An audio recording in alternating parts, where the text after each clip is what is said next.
ब्रज में आप कभी गए हो ब्रज 84 कोस की परिक्रमा में, तो एक स्थान आता है काम्यवन, कामा जिसको कहते हैं। ये थोड़ा सा ये राजस्थान में पड़ता है, क्योंकि ब्रज 3 राज्यों में आता है, मुख्य रूप से उत्तर प्रदेश में, थोड़ा सा हरियाणा में और थोड़ा सा राजस्थान में। तो काम्यवन हुआ, डीग हुआ, ये ब्रज में ही है पर राजस्थान में आता है।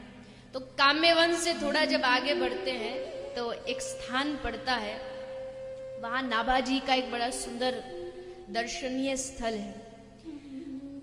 तो नाभाजी क्या करते थे, इनका जन्म स्थान वैसे पैगाम है, ब्रज में एक गांव पड़ता है। तो नाभाजी नित्य प्रति डेली ब्रज 84 कोस की परिक्रमा लगाते थे। अब आप सोचिए 84 कोस की परिक्रमा एक दिन में कैसे लगाते होंगे ये भगवान जाने, लेकिन हमारी सोच से परे है। तो बाबा जी एक दिन जा रहे थे परिक्रमा लगाते लगाते लगाते, तो जैसे जंगल से निकल के जा रहे थे तो जंगल में बहुत सारी झाड़ियां थी, छोटी छोटी कांटे वाली झाड़ी। तो बाबा जी की बहुत लंबी जटा थी, लंबी दाढ़ी थी। तो जैसे निकल के जल्दी जल्दी जा रहे थे तो उन झाड़ियों में बाबा जी की जटा उलझ गई, और ऐसी उलझी कि बाबा जी वहां खड़े हैं, साथ में और भी उनके वैष्णव साथी। उन्होंने कहा बाबा जी आप अपनी जटा ये सुलझा लीजिए। बाबा जी ने कहा क्यों सुलझाऊं, मैंने उलझाई है क्या जो सुलझाऊं? अच्छा बाबा जी आप नहीं तो हम आपकी जटा सुलझाते थे।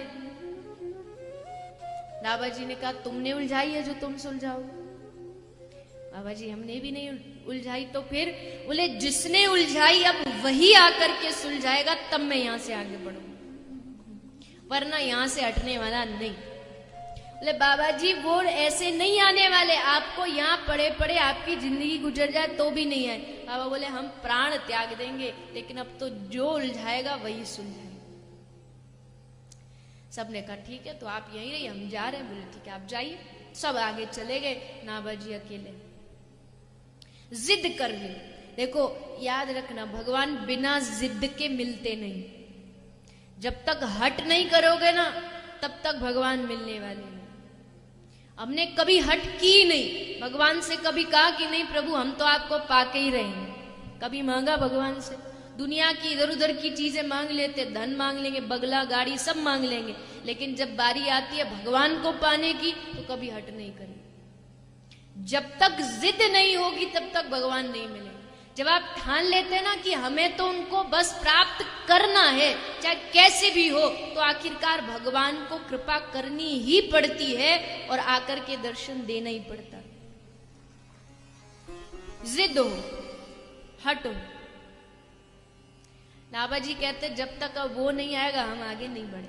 वही खड़े हैं, जटा उलझी पड़ी है। आखिरकार भक्त के सामने भगवान को झुकना पड़ा और भगवान साक्षात नाभा जी के सामने प्रकट हो गए और नाभा जी को कहा कि लो नाभा जी अब जिसका आप इंतजार कर रहे थे हम आ गए। नाभा जी ने कहा भाई साहब आप कौन? ठाकुर जी बोले अरे तुम हमें नहीं जानते, हम जिसका तुम इंतजार कर रहे हो भगवान कृष्ण। नाभा जी ने कहा हम कैसे माने कि आप कृष्ण हो? आपके पास कोई सर्टिफिकेट है कि आप कृष्ण ही हो? कुछ प्रमाण पत्र? ठाकुर जी बोले अरे और क्या प्रमाण पत्र चाहिए? देखो हमारे पास मोर मुकुट है, बंशी है, पीतांबर है, और क्या प्रमाण चाहिए? बोले ये कोई प्रमाण थोड़ी होता है, ये तो कोई जागरण वाला वो भी कोई रूप बना करके कोई आके कह दे हम कृष्ण, तो ऐसे थोड़ी मान लेंगे कि कृष्ण। प्रमाण चाहिए पक्का।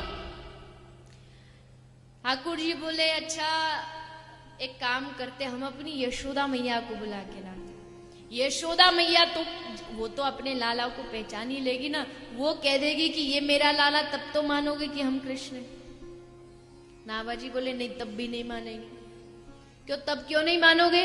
बोले महाराज यशोदा बनने को कौन सी बड़ी बात है? ब्रिज की किसी भी डोकरी को 10 रुपया दे दो और कह दो मैं यशोदा हूं, तुरंत राजी हो जाएगी।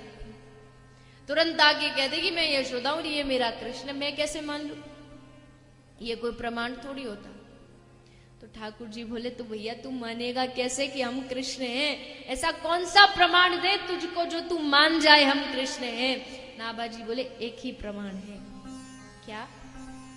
बोले जब स्वयं हमारी प्रिया जी किशोरी राधा रानी आकर के कहे कि हाँ यही मेरे प्राण प्रियतम कृष्ण है, तो मैं मानूंगा कि आप कृष्ण। ठाकुर जी समझ गए बड़ा चालाक भक्त है, हमको तो है लेकिन इसको असल में दर्शन तो उनका करना है, इसलिए बहानेबाजी सब कर रहा है। ठाकुर जी बोले कोई बात नहीं, अभी राधा रानी को बुला के लाते। ठाकुर जी गए दौड़े दौड़े गोलोक में, राधा रानी से कहा राधा रानी चलिए। राधा रानी बोली काय को, हम क्यों चले? बोले आपको जाके हमें प्रमाणित करना पड़ेगा कि हम कृष्ण हैं, आप ही हमारी प्रमाण पत्र हो, आप ही हमारा सर्टिफिकेट हो। तब राधा रानी ने आके नाभाजी को कहा कि हाँ नाभाजी यही हमारे प्राण प्रियतम श्री लाडले लाल है। तब जाके नाभाजी माने और तब उनको प्रणाम किया, उनकी स्तुति की, पूजा।